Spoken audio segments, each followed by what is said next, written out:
വ്യാജമായ nomination തന്നിരിക്കുന്നു.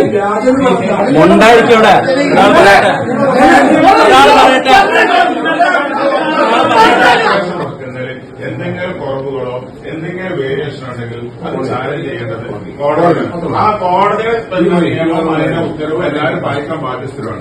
അതാണ് എനിക്ക് പറയുന്നത്. അതുകൊണ്ട് ഈ ഇത് താങ്കൾ സ്വീകരിക്കണം, മറ്റു കാര്യങ്ങളൊക്കെ തള്ളിക്കളയണം.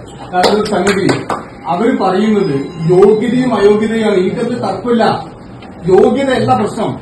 വ്യാജമായ നോമിനേഷൻ തന്നിരിക്കുന്നു.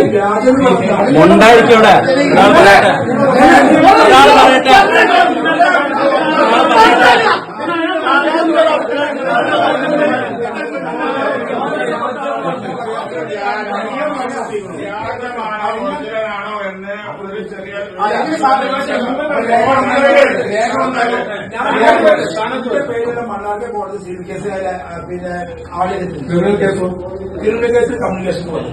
വേറെ ഞാൻ ചോദിക്കും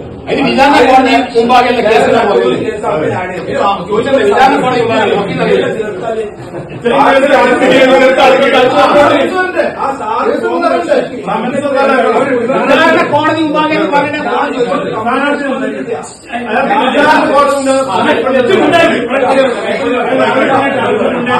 ഹൈക്കോടതി മുമ്പ് വിഷയമാണ്. കഴിഞ്ഞില്ലേ? അതൊന്നും